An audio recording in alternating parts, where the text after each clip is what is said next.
Be honest with yourself. If you stopped texting first, stopped apologizing just to end fights, and stopped planning every detail, would your relationship even survive a week? If that question makes you uneasy, chances are you're the one carrying all the weight. Recent studies in 2025 show that relationships thrive on something called mutual responsiveness. Those small but consistent signals that say, I see you, I hear you, I value you. Without it, one partner slowly becomes the glue holding everything together, while the other drifts further away. That imbalance doesn't just create distance.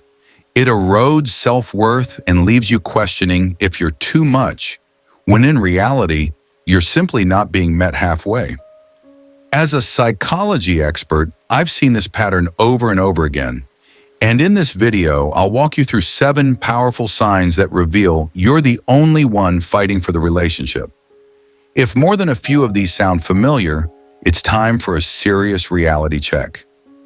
Sign 1. You're the first mover. Every time. Think about it. Who usually sends the first text? Who plans the dates? Who smooths things over after a fight? If it's always you, that's not a coincidence. It's a pattern. Psychologists call this an imbalance of initiation, and research published in 2025 shows that when only one partner is consistently initiating connection, intimacy and satisfaction begin to drop sharply. Why? Because healthy love is built on responsiveness. Even small gestures, a quick reply, a check-in, or suggesting time together, signal, you matter to me.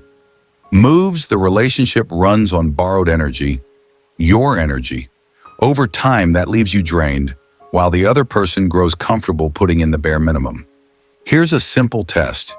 If you stopped initiating for just 3 days, would the relationship keep moving, or would it fall silent? The answer often tells you everything you need to know. Sign 2. You apologize to keep the peace. Another clear sign is when you find yourself saying sorry over and over, even when you didn't do anything wrong.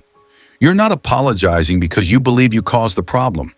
You're apologizing because you're afraid of what will happen if you don't. The silence, the distance, maybe even the coldness from your partner. It feels unbearable, so you fold to keep the peace. Psychologists call this self-silencing, and recent studies show it's linked to higher distress and lower satisfaction in relationships. It might look like harmony on the surface, but underneath it's creating resentment and slowly eroding your sense of self. Every time you shrink your voice to avoid conflict, you send yourself the message that your needs don't matter. Love should never make you afraid to speak. If your partner only feels comfortable when you're quiet and compliant, what you have isn't peace, it's control.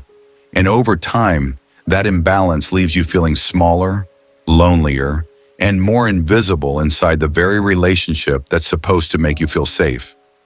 Sign 3. You're afraid to bring things up. One of the most painful signs is when you start feeling scared to even speak your truth. You hold back your feelings, you overthink every word, and you walk on eggshells because deep down, you know that bringing something up might lead to a fight, defensiveness, or worse, being ignored.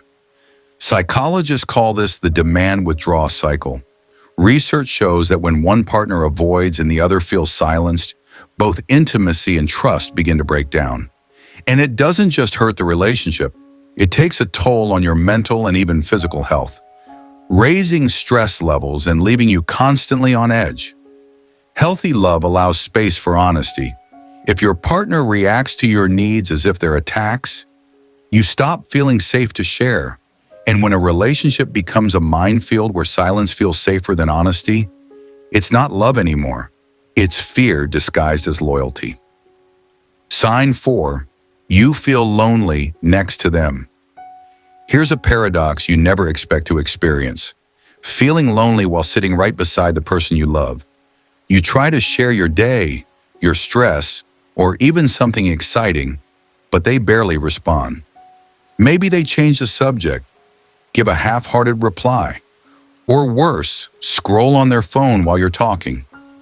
Recent studies on phubbing, that's when a partner chooses their phone over you, show it directly lowers intimacy and satisfaction. And loneliness inside a relationship can actually feel heavier than being single because it tells your nervous system, I'm unseen, even in the space where I should feel safest. Love is meant to feel like being met, not dismissed. If every attempt at connection leaves you feeling smaller and emptier, then you're not just lonely. You're starved for the emotional presence your partner refuses to give. And that kind of loneliness is a sign the relationship isn't feeding your heart anymore. It's draining it. Sign 5. You rationalize their low effort.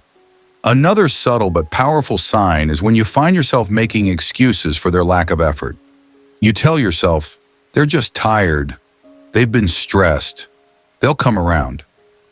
And while some of that may be true occasionally, over time you notice a pattern. You're the one planning the dates, keeping the conversations alive, holding the emotional weight while they barely show up.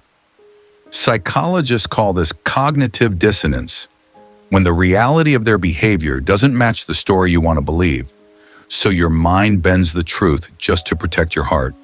But here's the cost. Every excuse you create lowers the bar of what you accept, while teaching your partner they don't need to put in the same effort. Healthy love isn't about one person constantly carrying the load while the other coasts. If you find yourself defending their neglect more than enjoying their presence, you're not protecting the relationship. You're prolonging your own heartbreak. Sign 6. You hide the truth from friends. Another sign that you're fighting alone is when you start hiding the truth from your friends. You downplay the fights, leave out the bad moments, and act like everything is fine, even when inside you're quietly hurting. Psychologists call this self-concealment, and research shows it increases stress, anxiety, and feelings of isolation. By pretending everything is okay, you're carrying a double burden. Not only are you managing the relationship alone, but you're also hiding your pain from the people who care about you most. Love shouldn't force secrecy. If you feel the need to lie or soften reality to avoid judgment or pity, it's a red flag that your partner's behavior is isolating you. Being unseen by them and having to hide it from others only amplifies the loneliness and emotional exhaustion you're already feeling. Sign 7. They fight only when you threaten to leave. The final sign is when your partner only shows effort or emotion when you hint at leaving or actually start to pull away.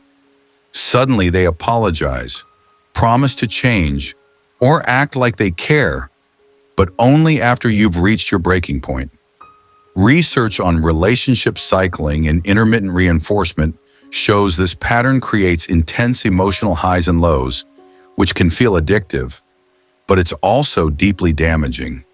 It teaches you to tolerate neglect, because hope keeps flashing just when you're about to walk away. Healthy relationships don't wait for a threat to spark care. Real love shows up consistently, not only in crisis. If your partner's effort only comes under pressure, it's a warning sign. You're not being met with mutual commitment, you're being trained to stay, and the relationship is running on fear, not genuine connection. Now that you see the signs, remember this. It's not your job to fix someone else. Step 1. Name the pattern. I'm the one carrying the relationship. Step 2. Set clear boundaries, like a weekly check-in or small daily gestures. Step 3. Track their effort for 30 days. If nothing changes, it's okay to step back. Choosing yourself isn't selfish.